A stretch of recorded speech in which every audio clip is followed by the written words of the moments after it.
All right, guys, I've had a few of you ask how come I don't have a skid steer, and if I had one, what I'd use it for.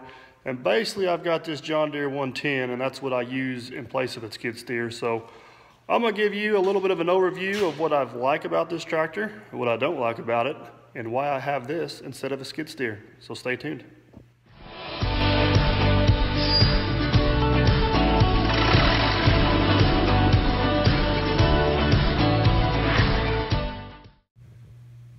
So this is basically a John Deere 110 TLB. TLB stands for tractor loader backhoe. And I believe John Deere built these things from like early 2000s, like 2001 or 2 until 11 or 12. This is one of the earlier ones. This is a 2002 model. So I've had this machine for just over 6 years. Whenever I bought it, it had 3,200 hours on it, and it's got about 4,500. That's a little bit of a guess because the hour meter is fogged over, but it's going to be somewhere pretty close to 4,500 hours based on records. So all in all, it's been a good machine. I don't have any major complaints about it, but let's do a walk around. I'll show you a few of the things I like and a few of the things I don't. So starting here in the front, one of the things I absolutely love about this tractor is the way the hood's shaped and how low the radiator sits.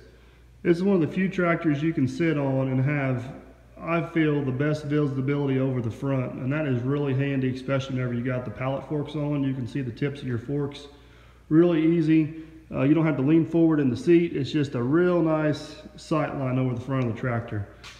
The other thing I absolutely love about this tractor is the way the loader is mounted. Now, this is not a quick attach loader. In an ag application, I can understand where those are very beneficial, but in a construction application, the rigid the better. Look at all the bracing and all that stuff. And guys, I have done stuff with this loader I shouldn't have been doing, and I have not had any trouble. Cylinders, hoses, bracketry, anything coming loose. It's been a bulletproof system. There's even you can see it right there, that brace there runs all the way up underneath the tractor and goes to the back to where it ties in. I love the operator station. It's real easy. One step up and on. You get up in here and you can plenty of headroom up above. You just kind of fall down, and then you got a pretty good view of the visibility there. Simple, nothing here. All your controls are over here. There's just, I don't know, it's just simple. I don't know how else to describe it. If you need it, it's here. Everything can be easily reached from the front or the back. Now, this is what I'd consider a compact tractor. It's like 5'9" wheelbase, and it does turn fairly sharp, so you can get in and out of some pretty good areas. Obviously, if you got something on the back, it makes a little bit of a difference. One of my big selling points on this is it actually has a pin-mounted backhoe attachment, and I do have the backhoe attachment on it. And if you ever used one of those versus a 3-point hitch mounted, there's no comparison. It's the way to go for sure. But easily, just 4 pins, 3-point hitch comes off, and you can literally have the 3-point hitch off and the backhoe on within a couple minutes if you know what you're doing. So it's pretty slick, versatile, universal, I guess is what I should say, setup for sure. So now, a couple of things that I don't really care for a whole lot is the 45 engine horse or the 41 engine horse is plenty of power for a 5-foot brush hog running the hydraulics. The hydraulics on this thing are ridiculously stout, but with a hydrostatic transmission, you get to pulling a long hill or a grade, or if you get pulling an implement, it could use a little bit more power. It's not terribly underpowered, but it's a little bit underpowered. I love the hydrostatic transmission. I love the 2 pedals. I do not like John Deere's what they call e-hydro. Here's my take on John Deere's e-hydro. I've ran some other machines that have the e-hydro or electronic hydro, and I've not really had any issues with them. I like them. For some reason, John Deere's is just sluggish. And I don't know how else to explain it, but if you push down on the pedal, it takes about 3 seconds for it to start moving. And then whenever it does start moving, it just takes off. So your natural instinct's to push it, it's not moving, so then you push it farther. So whenever it does take off, you're glad you got your seatbelt on because the thing just takes off. Now, over time, you can get used to it and you can be pretty smooth at running them, but it's just never been a good feel for me. Now we've got a 2018 60 horse, I can't remember it's actually the farm's tractor. It's a 66 ST maybe. And that thing's got E-hydro on it. And it's probably got, I don't know, 15 settings you can change the hydrostat. I've tried all 15 of them. Every one of them sucks. I'm sorry, John Deere. I love your tractors and I love a lot of things, but your E-hydro, I'm not a huge fan of, but I still like the hydrostat. I wouldn't change it for anything. That's just my thoughts on John Deere's E-hydro setup. So this is why I own this machine versus a skid steer, and it basically comes down to dollars and cents at the end of the day.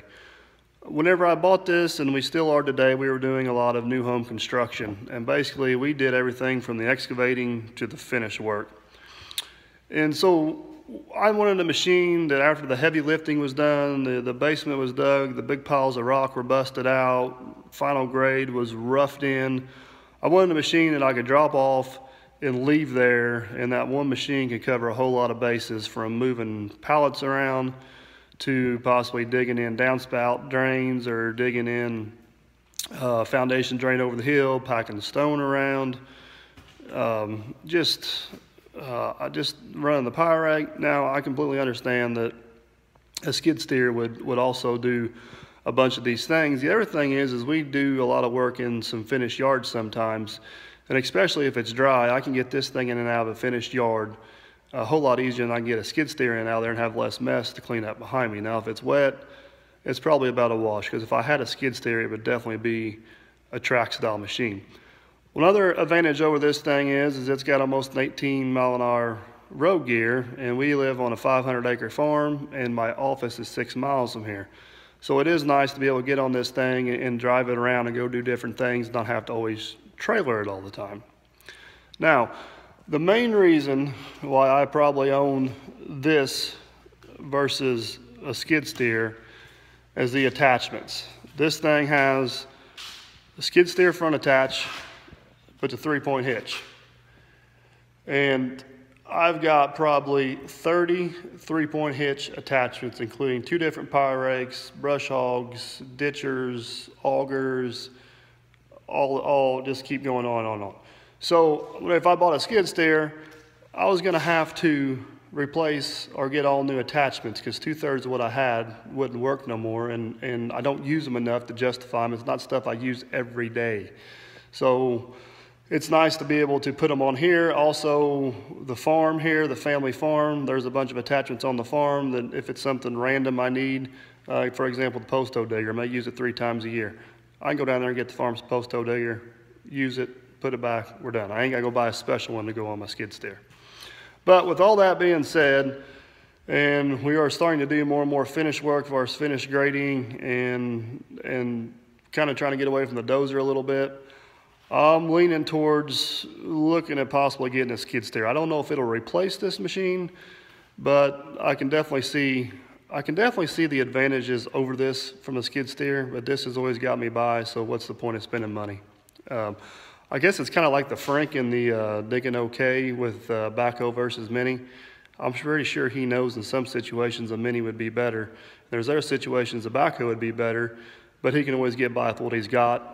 That's exactly what I've done with this machine. So I don't know what the future is going to hold. I may have a skid steer, I may not. I guess you'll just have to stay tuned to find out. Okay guys, I hope you enjoyed that video. If you did, if you could just take a few seconds to hit that thumbs up button, that'd be greatly appreciated. And if you want to make sure you don't miss out on the next great adventure or the next project on Dirt Perfect, hit that subscribe button.